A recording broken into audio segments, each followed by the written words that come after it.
can never understand the country or the world without numbers and data.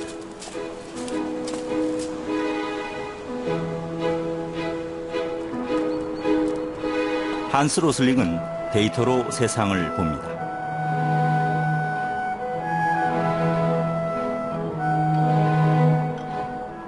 If we don't have data, we would make decisions based on emotions and assumptions. And that's not so effective.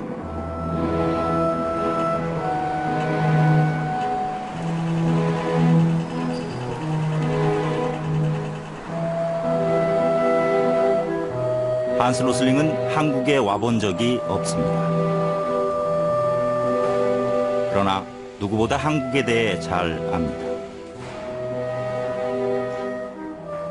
You can see from the data that there is an emerging problem in South Korea today. This is Korea in 2010.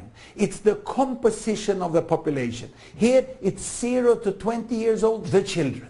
The young adults up to 40, the older adults to 60, and then older people like myself, 60 and plus, and the very old. You can see the Korean population is special today because of having so few children.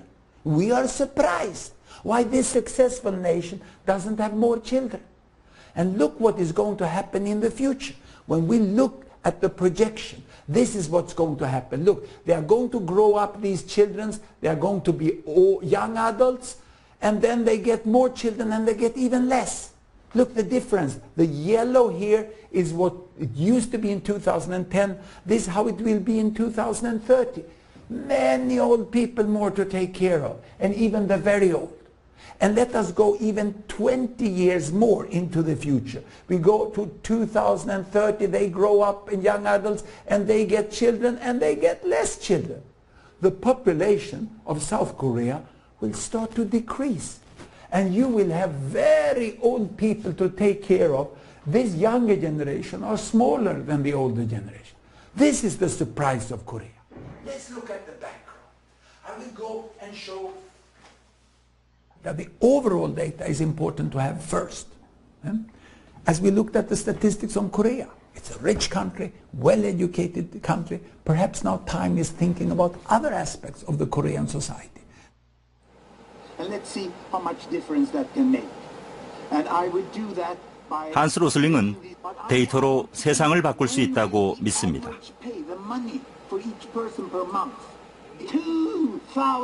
데이터에 숨어있는 의미들이 세상을 바꾸는 단초가 되고 있습니다.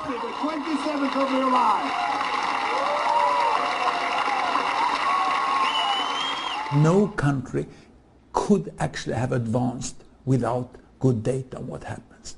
The new thing now is that we can put the data in the hands of everyone. This is the opportunity we have to use.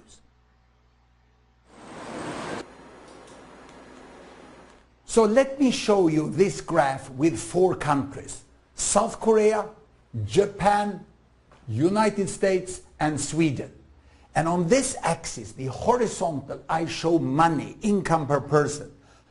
Low life expectancy, 40 years, 50 years, up here 80 years. This is 1947, the year before I was born. But this is really a car race, because this year Volvo started to produce cars to compete with Ford. So this is Volvo against Ford. Way behind was Toyota starting to plan. And in South Korea, Hyundai was still but a dream. Perhaps in the future also our country will produce cars. Let's see what's happened. Let's see what happened. Here we start. Look, look, look. The Ford is going there, the Volvo is doing quite fine, they try to catch up, but Toyota is very successful, they catch up here. South Korea is way behind. And here, you know, I buy my first Volvo, I drive Volvo through the 1980s, but I see Toyota is better. I sold the Volvo, I bought a Toyota, I was driving Toyota to the front, but behind Hyundai was coming. And now, you know, last year my wife and I bought a new car and we said, no, Toyota is not the best, we have a Hyundai today. You can see the amazing catch-up that South Korea has done. It's almost in the head. And today the United States is almost going backwards in its financial crisis. So these 4 countries are basically together, rich and healthy. the success of South Korea was not only in money and in production, it was also in quality, it was also in capacity. But now, not to just put the country as a glorious paradise, there's a backside to everything, especially for such fast progress. Let me show you a completely different graph.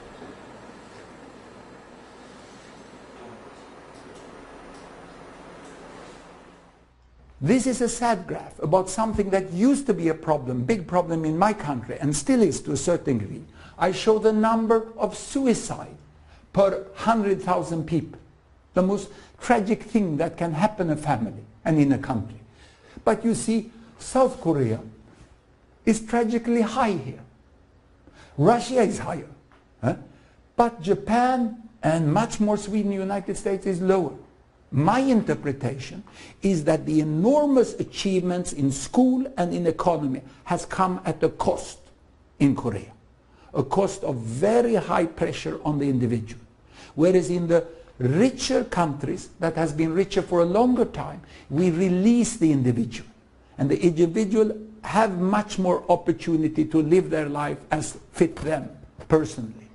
And the reason why there are so few children in Korea, Japan, Singapore, and large parts of China is the lack of true equity and right for the women. They don't have the full choice of both having a professional life and a family life. We see in Sweden now much more children per woman when women have more rights. This is my conclusion about the progress of Korea and about the challenges that now face the country being one of the richest and most capable nations in the world.